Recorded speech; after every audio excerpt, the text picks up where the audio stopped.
Well, welcome back, everyone. I hope you had a great meal as you learned more about the panelists, their careers, and their industries.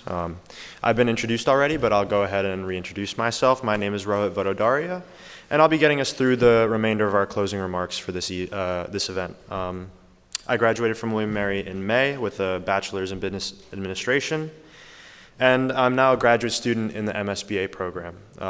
Shout out to some of my fellow classmates who RSVP'd and may or may not be here today. So now I'd like to introduce our keynote speaker for today, Colleen Drummond.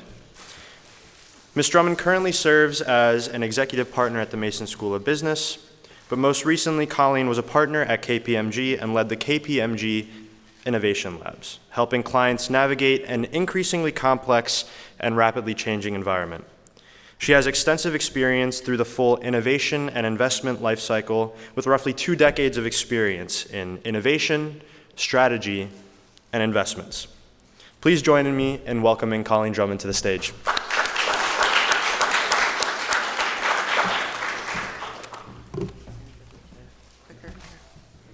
There we go. So I am delighted to be here with you all today. I'm actually a proud graduate of the Mason School of Business. I was an accounting major, if you can believe that. So I'm living proof that it is possible to pivot in your career from something like accounting and finance all the way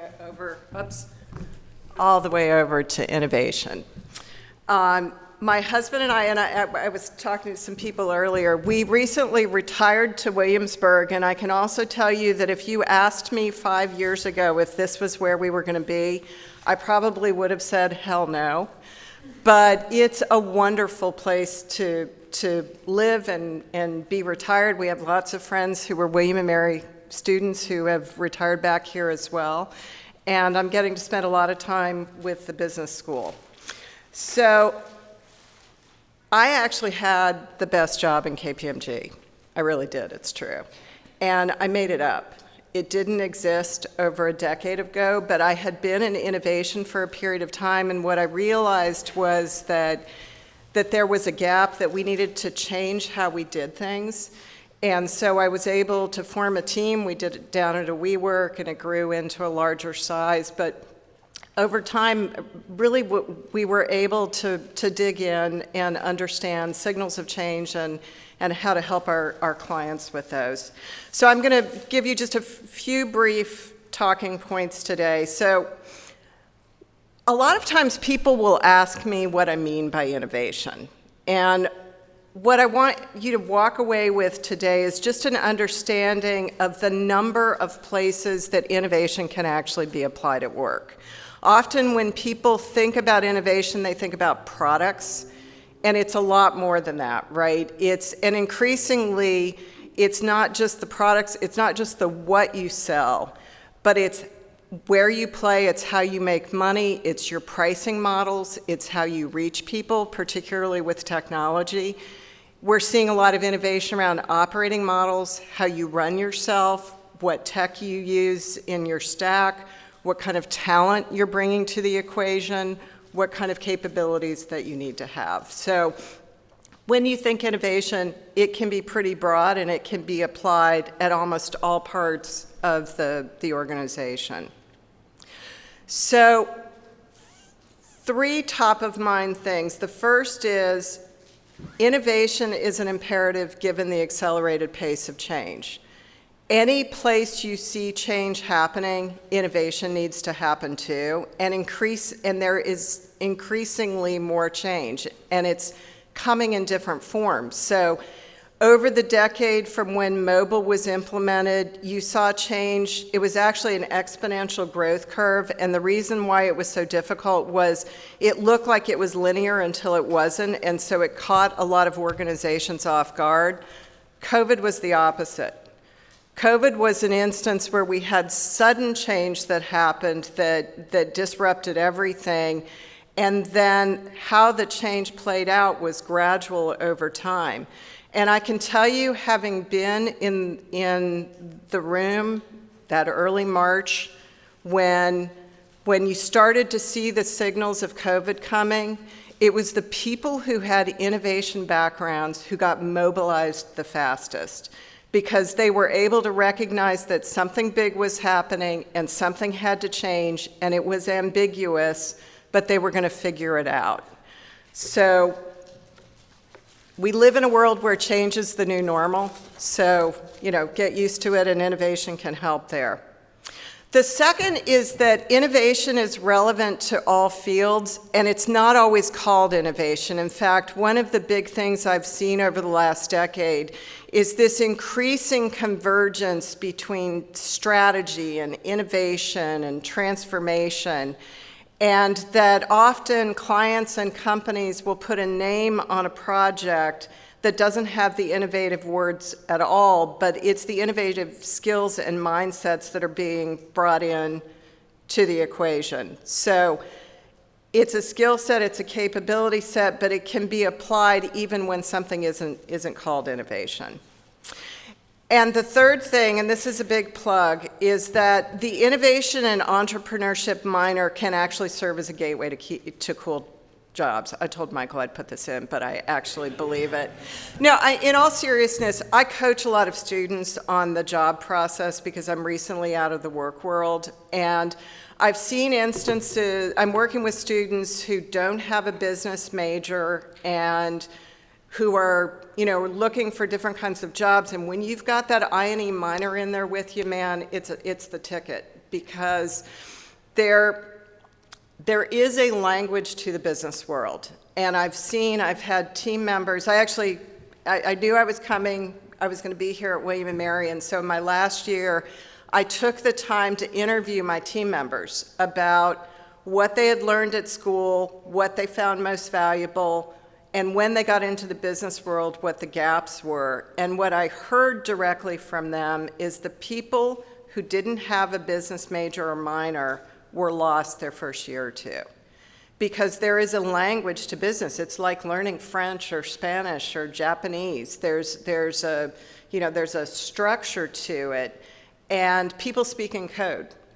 And so if you can get, I think the I&E minor is just the perfect way to segue in, because honestly, it's fun, it's creative, you learn, you're going to get the mindset and the skills, I promise you, I do promise this, you will look back 5, 10, 20 years from now, and the experiences around innovation and entrepreneurship will be some of the most valuable things that you garnered that take you into the business world. All right, so with that, just going to recap. Innovation is an imperative. So when you see change, think innovation. It's relevant to all fields, and it's not always called innovation. And then lastly, minor, and also, I think everybody ought to have innovation entrepreneurship classes before they leave. So even if you're a finance major doing something else, I know I'm preaching to the choir here, but, and that's it. So I'm going to let you go to the rest of your hurricane-filled day.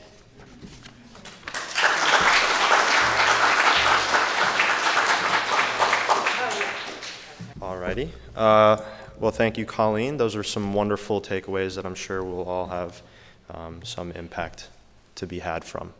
So now I'd like to ask the panelists to join Colleen and I on stage for a little token of our appreciation. They took a lot of time out of their day and previous days to prepare for this event, come down to Williamsburg, and it's really your valuable experiences and your passion to share them with us that we really appreciate, and Tribe Innovation would love to be able to show our appreciation for. And so we've put together a little gift package for each of you, consisting of the coaster set described before, as well as a little bit of a thank you card for each of you. So let's all give our panelists and our keynote speaker one big round of applause.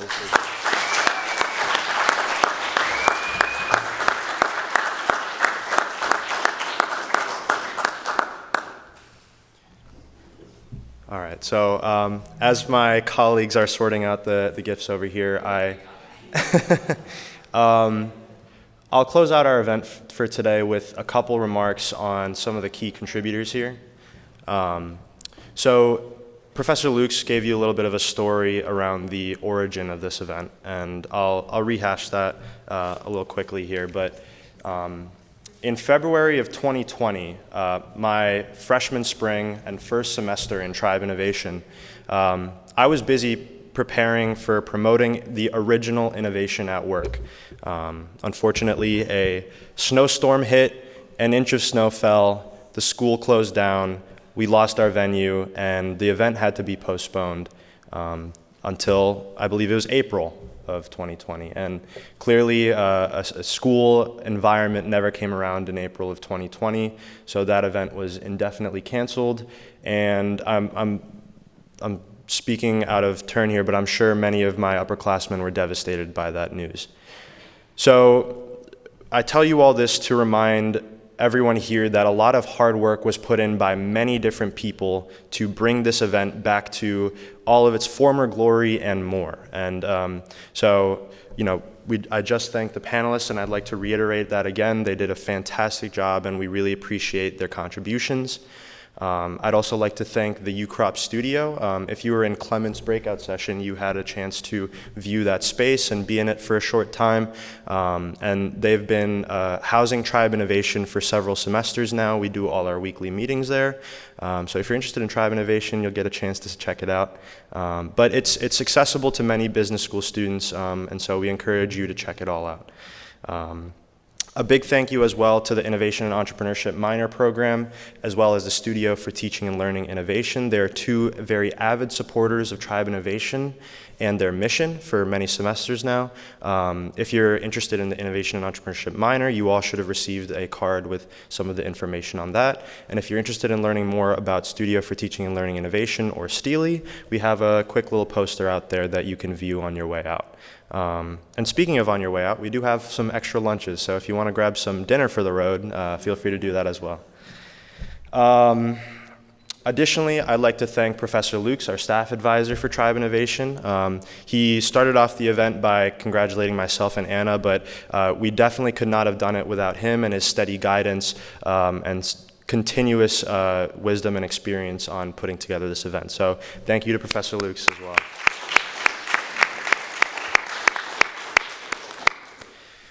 I would also like to thank the entire Tribe Innovation team. I know they've been mentioned many times before, but this event could not have been done without their continuous support and assistance in promotion and planning this event. A couple people that I'd like to specifically shout out. You've already met Anna, you've already met Jordan, but in addition to those two, we have Hannah and Dorothy, who've been very helpful since the beginning of the event planning. If you guys wouldn't mind standing up, I'll put you guys on the spot a little. But a huge thank you to them. They were part of the committee from its start, and then we eventually brought in more people from the Tribe Innovation team. But a huge thank you to everyone in Tribe Innovation that's here today and has assisted throughout this process. And finally, I would like to thank all of you in attendance, the non-Tribe Innovation members, the professors, the faculty that are here, that have really made this event what it is. You guys weathered a hurricane to come out here, learn more about panelists, learn more about Tribe Innovation, and learn more about innovation. So I really hope that you guys have some impactful takeaways that you can hold on to from this experience. And I encourage you to follow up with Tribe Innovation if you're interested. Follow up with these panelists if you're interested, and really get the most out of this experience that you can. So as it's been said before, I hope you guys have a great day, get back safe, and enjoy the rest of your day.